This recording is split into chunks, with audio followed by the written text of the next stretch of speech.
This story contains graphic violence, assassination, psychological horror, torture, body horror, and dark themes throughout. No redemption, no mercy. This is a story about what a broken person becomes when the world gives them nothing to lose and everything to aim at. Every assassin keeps a ledger. Not always a physical one. Sometimes it's in their head, a running list, updated nightly, of names and faces and the specific method of their ending. Sometimes it's written in code in a notebook no one else can read. Sometimes it's scratched into the inside of a belt, or memorized like a prayer, or repeated every morning like a liturgy before the day begins. Kael Voss keeps a physical ledger. Small, black cover. His father's handwriting on the first 6 pages. Magical theory, left unfinished. Everything after page 6 is Kael's. 12 names, methods, timelines, notes. He started the ledger at 12 years old, the morning after his father's execution, in an alley in the Ma, with a piece of charcoal and an empty stomach. 7 years later, 6 of the 12 names are crossed out. He is not done. This is the story of how a 12-year-old boy who watched his father hang for 11 minutes in a public square became the most dangerous person in the kingdom of Ardenmoor. Brennan Voss dies on a Tuesday. He is guilty of nothing. He is a court mage who found the wrong document in the wrong archive and made the mistake of believing that truth once found could be reported without consequence. He was wrong. The kingdom of Ardenmoor does not reward truth. It rewards discretion, compliance, and the wisdom to look away from things that powerful men want kept in the dark. His son watches the execution from the crowd. 12 years old, small for his age, dark circles that have been there since the arrest. He has his father's notebook in a satchel on his back. He took it the morning of the arrest, some instinct telling him it needed protecting, even if his father didn't. He stands in the square for 11 minutes, while the crowd goes from loud to quiet around him, and he watches every second. He watches Lord Casson in the Gallery of Honor, picking dust off his sleeve. He watches Commander Fell, arms crossed, expression of professional disinterest. He watches King Aldrich II not watching, turning his signet ring over and over in his fingers, looking at it, as though this is a minor administrative inconvenience that he's been required to physically attend. Kael memorizes their faces, not with grief, not yet, with the specific attention of someone filing information for later use. He doesn't know yet what the use will be. He knows there will be one. When it's over, he walks to the nearest alley, sits against the wall, and opens to the first blank page in his father's notebook. He writes 3 names. Then he stares at them for a long time. Then he writes, how. 7 years in the dark, what the Ma makes of people depends on what they arrive with. Some people arrive with softness, and the Ma grinds it out of them.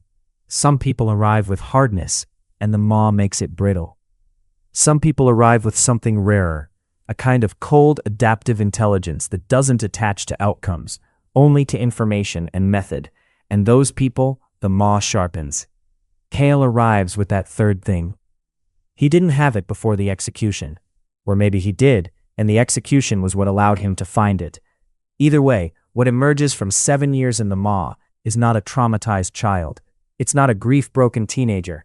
It's something that functions with absolute precision, that feels the cold and the hunger and the specific satisfaction of a well-executed plan, and very little else. In the first year he survives. Basic survival, learning the geography of the Ma, which streets are controlled by whom, which buildings are safe to shelter in, which faces to avoid. He is robbed 4 times before he learns to carry nothing worth taking and keep the things that matter in places no one thinks to check. In the second year, he starts learning from the Ma rather than surviving it. There's a man named Drest who runs the Eastern Quarter's theft network. Kael works under him for 8 months and learns everything about how the operation functions, the relay points, the information flow, the protection arrangements, the specific weaknesses in the system. Then he dismantles Drest from the inside, trading information about Drest's operation to a rival in exchange for territory and protection for himself. Dressed as arrested, the rival absorbs the eastern quarter. Kael has breathing room and a debt owed. In the third year, he starts training.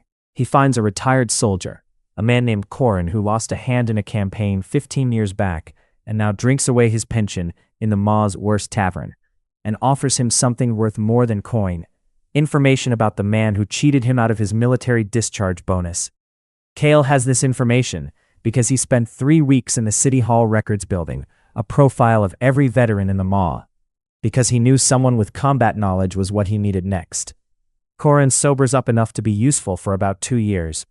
He teaches Kael what a one-handed retired soldier can teach: pressure points, the mechanics of how bodies fail, how to read intent before it becomes action, how to move in a way that doesn't announce itself, the kind that works in alleys and stairwells and small dark rooms, which is exactly the kind Kael needs. In the 4th year, Kael starts learning to kill quietly. He practices on animals first, not from cruelty, from necessity. He needs to understand anatomy. He needs to understand where the points are, how much force, what the body does afterward, and in what sequence. He is methodical. He takes notes. He is 12, then 13, then 14, and the notebooks are filling up with information that no child should have and that he acquired with the patience of someone who has decided they have all the time they need. In the 5th year, he kills a person for the first time. It's not planned. It's a man in an alley who has decided Kael is carrying something worth taking, who has a knife, and who is significantly larger. Kael has a piece of rebar he picked up 3 blocks back because his instincts told him something felt wrong about the route. The mechanics are not graceful. They are effective. Kael walks away. He doesn't feel what he expected to feel. He expected something: weight, revulsion, the thing people describe when they talk about crossing a line. Instead, he feels cold air on his face and his own heartbeat slowing back to normal, and the specific observation that his grip on the rebar was inefficient and he should practice his grip. He notes this in the notebook under first: method, improvised; outcome, survived; efficiency, poor; adjustments. In the 6th and 7th years, he studies everything else. Magic theory from libraries he breaks into at night. Political structure, legal frameworks, the history of the kingdom, official and unofficial, the biographies of every major figure in the court, their careers, their connections, their known debts, and documented decisions. He is building a complete picture of a system, because you cannot dismantle a system without understanding it completely. And you cannot kill the right people in the right order without knowing exactly how each one connects to the whole. By the time he's 18, he has the picture. He has the plan. He has 7 years of Ma-built skills and Korin's combat training and his own obsessive research and a body that has been treated as a tool for so long it no longer registers as anything else. He applies to the Royal Academy, not for the education, for the access. The ledger now has 12 names, 3 principals: Kassin, Fel, the king, and 9 secondary targets. People who enforced the system, people who maintained the prisons, people who built the infrastructure of 70 years of atrocity and received their salaries and went home for dinner and slept fine.